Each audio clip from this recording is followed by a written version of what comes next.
ಅಂತಂದೇಳಿ ಕೊಡಗು ಅಂತ ಬ್ರಾಕೆಟ್ ಹಾಕೊಂಡಿದ್ದಾರೆ. ನಮ್ಮ ಕೇಂದ್ರ ಸರ್ಕಾರಕ್ಕೆ ನಮ್ಮ ಬೇಡಿಕೆ ಏನಂತಂದ್ರೆ, ನಾವು ಹೊಸದಾಗಿ ಎಸ್ಟಿ ಕೇಳ್ತಾ ಇಲ್ಲ, ಕರ್ನಾಟಕದಲ್ಲಿ ಆಲ್ರೆಡಿ ಕುರುಬರು ಎಸ್ಟಿ ಇದೀವಿ, ಆದ್ರೆ ಕೊಡಗು ಅಂತ ನೀವು ಬ್ರಾಕೆಟ್ ಹಾಕಿದ್ರಿ, ಆ ಕೊಡಗು ಅಂತ ಬ್ರಾಕೆಟ್ ಅನ್ನ ತೆಗೆದು ಕರ್ನಾಟಕ ಅಂತ ಸೇರಿಸ್ಬಿಡ್ರಿ ಅನ್ನೋದು ನಮ್ಮ ಬೇಡಿಕೆಯಲ್ಲಿ. ಸಾಕಷ್ಟು ಇಲ್ಲಿ ಜನಗಳು ಮಾತನಾಡ್ಬೇಕಾದ್ರೆ ನಮ್ಮ ಸಮಾಜ ಹಂಗಾಗ್ಬೇಕು ಹಿಂಗಾಗ್ಬೇಕು. ಇವತ್ತು 800 ಜನ ಮಕ್ಕಳು ನೀವು 99%, 95% ಅಂಕವನ್ನ ತಗೊಂಡ್ಬಂದಿದ್ದೀರಿ. ಬಹಳ ಜನ ನಮ್ಮ ಸಮಾಜಕ್ಕೆ ನಮಗೆ ಬೇಡಿಕೆ ಹೇಳ್ತಾರೆ, ಇಂಜಿನಿಯರಿಂಗ್ ಕಾಲೇಜ್ ಕಟ್ಸ್ರಿ, ಮೆಡಿಕಲ್ ಕಾಲೇಜ್ ಕಟ್ಸ್ರಿ, ಆ ಕಾಲೇಜ್ ಕಟ್ಸ್ರಿ, ಈ ಕಾಲೇಜ್ ಕಟ್ಸ್ರಿ ಅಂತ. ನಾನು ಕೂಡ ಮೆಡಿಕಲ್ ಕಾಲೇಜ್ ಕಟ್ಟಿಸ್ಬೇಕು ಅಂತಂದೇಳಿ ಸುಮಾರು 20 ವರ್ಷದಿಂದಲೇ ರಾಣಿಬೆನ್ನೂರು 46 ಎಕರೆ ಜಮೀನು ತೆಗೆದಿಟ್ಟೆ. ಸುಮಾರು ಅದಕ್ಕೆ 106 ಕೋಟಿ ಹಣ ಬೇಕಾಗುತ್ತೆ. 106 ಕೋಟಿ ಹಣ ಇನ್ವೆಸ್ಟ್ಮೆಂಟ್ ಮಾಡಿದ್ರೆ ನಮ್ಮ ಜಾತಿ ಮಕ್ಕಳು ಎಷ್ಟು ಜನ ಡಾಕ್ಟರ್ ಆಗ್ತಾರೆ ಅನ್ನೋದು ಕೂಡ ಯಕ್ಷ ಪ್ರಶ್ನೆ ಆಗುತ್ತೆ. ಅದಕ್ಕೆ ನಾನು ಏನು ಮಾಡಬೇಕು ಅಂತಂದು ಯೋಚನೆ ಮಾಡಿ ಈ ಎಸ್ಟಿ ಅನ್ನೋ ವಿಚಾರಕ್ಕೆ ಕೈ ಹಾಕಿ ಈ ಸಮಾಜಕ್ಕೆ ಎಸ್ಟಿಯನ್ನ ತಂದು ಕೊಟ್ರೆ ನನ್ನ ಕುಟುಂಬದಲ್ಲಿರ್ತಕ್ಕಂಥ, ನನ್ನ ಸಮುದಾಯದಲ್ಲಿರ್ತಕ್ಕಂಥ ಎಲ್ಲಾ ಮಕ್ಕಳು ಕೂಡ ಇಂಜಿನಿಯರ್ ಆಗಕ್ಕೆ ಅವಕಾಶ ಇದೆ, ಡಾಕ್ಟರ್ ಆಗಕ್ಕೆ ಅವಕಾಶ ಇದೆ, IAS ಆಗಕ್ಕೆ ಅವಕಾಶ ಇದೆ, IPS ಆಗಕ್ಕೆ ಅವಕಾಶ ಇದೆ. ಎಲ್ಲಾ ಕ್ಷೇತ್ರದಲ್ಲೂ ಕೂಡ ಸಮಾಜ ಅಭಿವೃದ್ಧಿ ಆಗಲಿಕ್ಕೆ ಸಾಧ್ಯತೆ ಆಗುತ್ತೆ ಅನ್ನುವಂತಹ ಒಂದೇ ಒಂದು ಕಾರಣಕ್ಕೆ ಆ ಎಸ್ಟಿ ವಿಚಾರಕ್ಕೆ ಕೈ ಹಾಕಿದ್ದೇವೆ. ಅದು ನಮ್ಮ ಹೋರಾಟಕ್ಕೆ ಇವತ್ತು ದೆಹಲಿಯ ಸಂಸತ್ ಭವನದಲ್ಲಿದೆ. ನಮ್ಮ ದೊಡ್ಡನಗೌಡರು ಪಾಟೀಲ್ ಅವರು, ಡಾಕ್ಟರ್ ಮಾ ನಾಗರಾಜ್ ಅವರು, ವಿರೂಪಾಕ್ಷಪ್ಪನವರು, ಮತ್ತೆ ರಘುನಾಥ್ ಮಲ್ಕಾಪುರೆ, ಬಂಡೆಪ್ಪ ಕಾಶಂಪುರ್, HM ರೇವಣ್ಣ, ಇವರೆಲ್ಲರ ಪ್ರಯತ್ನ, ನಿರಂತರ ಪ್ರಯತ್ನ 2021ರಿಂದನೂ ಕೂಡ ಈ ಕ್ಷಣದವರು ಕೂಡ ಆ ವಿಚಾರದ ಬಗ್ಗೆ ನಾವು ವಿರಮಿಸಿಲ್ಲ, ನಿರಂತರವಾದಂತಹ ಪ್ರಯತ್ನವನ್ನ ಮಾಡ್ತಾ ಇದ್ದೀವಿ. ಅದು ಫಲಾಫಲ ಭಗವಂತನೇ ಬಿಟ್ಟಿದ್ದು. ಆದ್ರೆ ಕನಕ ಗುರುಪೀಠ ಯಾವತ್ತೂ ಕೂಡ ಅದರ ಪ್ರಯತ್ನವನ್ನ ಬಿಟ್ಟಿಲ್ಲ. ಎಲ್ಲಿ ತನಕ ಅಂತಂದ್ರೆ, ನೀವು ಕೊಟ್ಟಾದ್ರೂ ಕೊಡ್ರಿ, ಇಲ್ಲಾಂದ್ರೆ ಕೊಡಕ್ಕಾಗಲ್ಲಾದ್ರೂ ಹೇಳ್ರಿ. ಕೊಟ್ರೆ ಒಂದು ನಿರ್ಣಯ ಇರುತ್ತೆ ಕನಕ ಬಿಟ್ಟಿದ್ದು, ಕೊಡಲ್ಲ ಅಂದ್ರೆ ಇನ್ನೊಂದು ನಿರ್ಣಯ ಇರುತ್ತೆ ಅನ್ನುವಂಥದ್ದು ಕೂಡ ಅವರಿಗೆ ತಾಕೀತು ಮಾಡುವಂತಹ ಶಕ್ತಿಗಳನ್ನು ಕೂಡ ನಾನು ಈ ಸಂದರ್ಭದಲ್ಲಿ ಹಂಚಿಕೊಂಡಿದ್ದೀನಿ ಅನ್ನುವಂಥದ್ದು.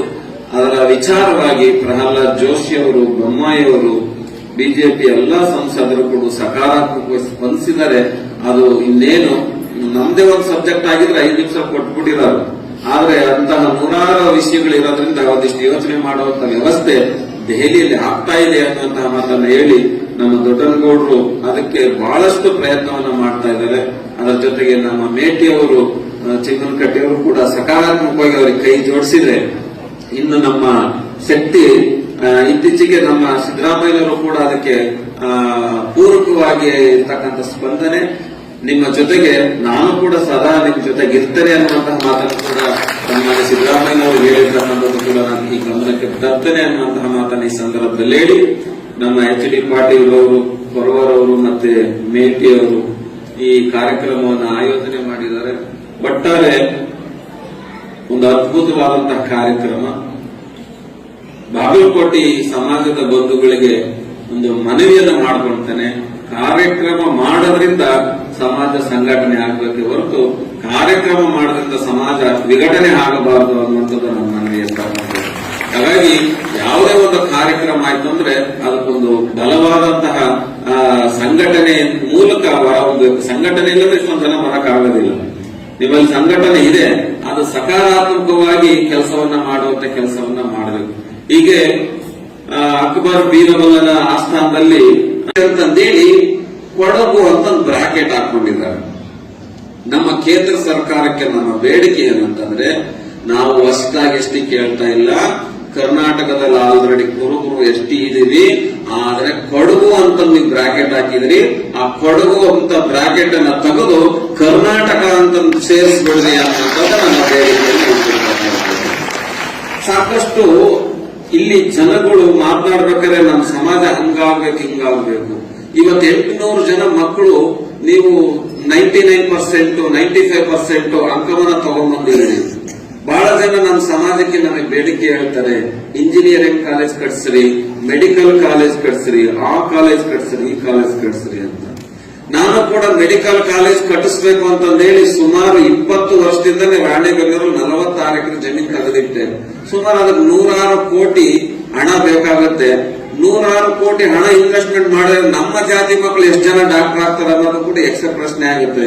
ಅದಕ್ಕೆ ನಾನು ಏನು ಮಾಡಬೇಕು ಅಂತಂದು ಯೋಚನೆ ಮಾಡಿ ಈ ST ಅನ್ನೋ ವಿಚಾರಕ್ಕೆ ಕೈ ಹಾಕಿ ಈ ಸಮಾಜಕ್ಕೆ ST ಯನ್ನ ತಂದು ಕೊಟ್ರೆ ನನ್ನ ಕುಟುಂಬದಲ್ಲಿರ್ತಕ್ಕಂಥ, ನನ್ನ ಸಮುದಾಯದಲ್ಲಿರ್ತಕ್ಕಂಥ ಎಲ್ಲಾ ಮಕ್ಕಳು ಕೂಡ ಇಂಜಿನಿಯರ್ ಆಗಕ್ಕೆ ಅವಕಾಶ ಇದೆ, ಡಾಕ್ಟರ್ ಆಗಕ್ಕೆ ಅವಕಾಶ ಇದೆ, IAS ಆಗಕ್ಕೆ ಅವಕಾಶ ಇದೆ, IPS ಆಗಕ್ಕೆ ಅವಕಾಶ ಇದೆ.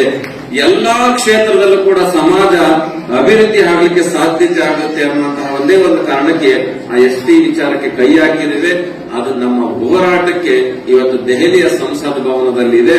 ನಮ್ಮ ದೊಡ್ಡನಗೌಡರು ಪಾಟೀಲ್ ರವರು, ಡಾಕ್ಟರ್ ಮಾ ನಾಗರಾಜ್ ಅವರು, ವಿರೂಪಾಕ್ಷಪ್ಪನವರು, ಮತ್ತೆ ರಘುನಾಥ್ ಮಲ್ಕಾಪುರೆ, ಬಡ್ಡಪ್ಪ ಕಾಶಂಪೂರ್, HM ರೇವಣ್ಣ, ಇವರೆಲ್ಲರ ಪ್ರಯತ್ನ, ನಿರಂತರ ಪ್ರಯತ್ನ 2021ರಿಂದನೂ ಕೂಡ ಈ ಕ್ಷಣದವರು ಕೂಡ ಆ ವಿಚಾರದ ಬಗ್ಗೆ ನಾವು ವಿರಮಿಸಿಲ್ಲ, ನಿರಂತರವಾದಂತಹ ಪ್ರಯತ್ನವನ್ನ ಮಾಡ್ತಾ ಇದ್ದೀವಿ.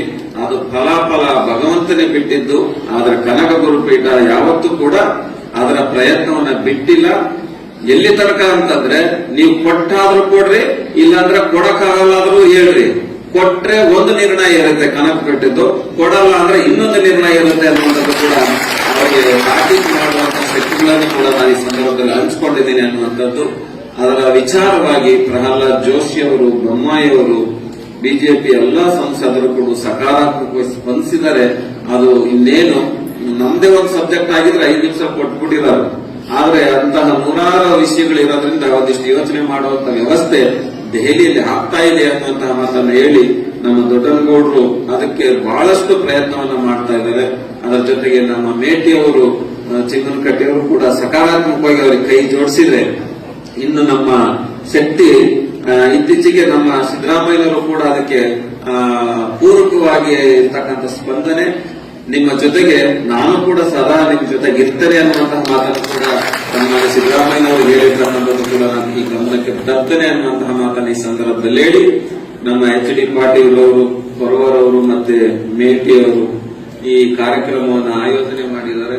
ಒಟ್ಟಾರೆ ಒಂದು ಅದ್ಭುತವಾದಂತಹ ಕಾರ್ಯಕ್ರಮ. ಬಾಗಲಕೋಟೆ ಸಮಾಜದ ಬಂಧುಗಳಿಗೆ ಒಂದು ಮನವಿಯನ್ನು ಮಾಡಿಕೊಳ್ತೇನೆ. ಕಾರ್ಯಕ್ರಮ ಮಾಡೋದ್ರಿಂದ ಸಮಾಜ ಸಂಘಟನೆ ಆಗಬೇಕೆ ಹೊರತು ಕಾರ್ಯಕ್ರಮ ಮಾಡೋದ್ರಿಂದ ಸಮಾಜ ವಿಘಟನೆ ಆಗಬಾರದು ಅನ್ನುವಂಥದ್ದು ನಮ್ಮ ಮನವಿ ಅಂತ.